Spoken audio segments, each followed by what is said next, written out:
సింహరాశి వారికి ఈ వారం మిశ్రమమైనటువంటి గ్రహస్థితి గోచరిస్తూ ఉన్నది.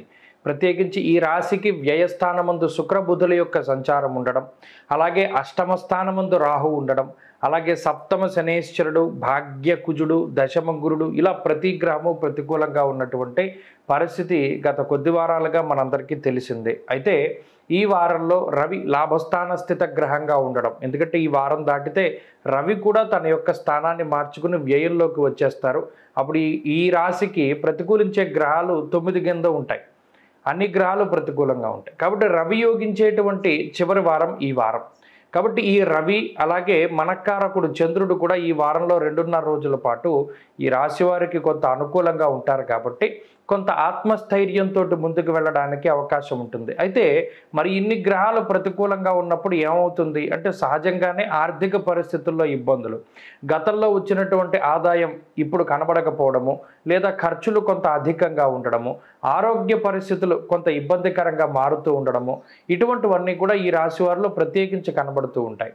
వ్యయస్థానమందు శుక్రబుధులు ఎప్పుడైతే చేరుతూ ఉన్నారో కొంత అవసరాల కోసం ధనాన్ని ఖర్చు పెట్టినా, కొంత లగ్జరీల కోసం ధనాన్ని ఖర్చు పెడుతూ ఉంటారు. అంటే ఖర్చు అనేటువంటిది చాలా సాధారణంగానే కనబడుతూ ఉంటుంది. అయితే లాభస్థానంలో రవి ఉన్నంత వరకు కొంత సెల్ఫ్ కాన్ఫిడెన్స్, ఆత్మవిశ్వాసం అనేటువంటిది ఎక్కువగా ఉండడం, తద్వారా ఏ పరిస్థితుల్లో ఉన్నా మనం బయటికి రాగలం అనేటువంటి ఒక రకమైనటువంటి దృక్కోణం ఉంటుంది. కాకపోతే ఇదే సమయంలో సింహరాశి వారు తప్పుడుగా కొన్ని ఆలోచనల ద్వారా తప్పుడు నిర్ణయాలు తీసుకోవడానికి కూడా అవకాశం ఉంటుంది. కాబట్టి ఈ పీరియడ్లో ఏదైనా కొత్త పని ప్రారంభించేటప్పుడు కానీ, కొత్తగా వ్యాపారమో ఉద్యోగమో మరి ఇతరత్ర కొత్తగా పనులు ప్రారంభం చేసేటప్పుడు సింహరాశి వారు మాత్రం 1-2 సార్లు ఆలోచన చేయాలి. ఎందుకంటే ఈ గ్రహస్థితి ఎక్కువగా మీ చేత తప్పుడు నిర్ణయాలు తీసుకునేటువంటి విధంగా ప్రోత్సహిస్తుంది. కోపంలో కానీ, బాధలో కానీ, విచారంలో కానీ కొంత నిర్ణయాలు తీసుకోవడానికి అవకాశం ఉంటుంది. ఆర్థిక పరిస్థితుల్లో ఇబ్బందులు కనబడుతూ ఉన్నాయి. ఆరోగ్య పరిస్థితుల రీత్యా కూడా కొంత ఇబ్బందులు ఉన్నాయి. కుటుంబ పరిస్థితులు కూడా సానుకూలంగా గోచరిస్తూ ఉన్నాయి. అవి అంత గొప్పగానూ ఉండవు, అంత తక్కువగానూ ఉండవు. ఇంకా ఉద్యోగ వ్యాపారాల్లో ఒత్తిడి కొంత అధికంగానే ఉంటుంది.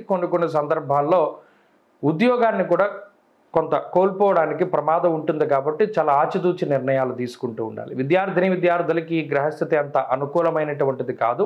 స్త్రీలకి కూడా ఇదే గ్రహస్థితి అన్వయం అవుతూ ఉంటుంది. సింహరాశి వారు ఈ వారం మరింత అనుకూలమైనటువంటి ఫలితాలని సాధించడానికై సుబ్రహ్మణ్యేశ్వర స్వామి వారి యొక్క ఆరాధన చేస్తూ ఉండడం చెప్పదగినటువంటి సూచన. ఈ వారంలో కలిసి వచ్చేటువంటి రోజు ఆదివారంగా చెప్పవచ్చును. అదృష్ట సంఖ్య 1, అదృష్ట వర్ణము లేత ఎరుపు రంగు. తదుపరి కన్యారాశి.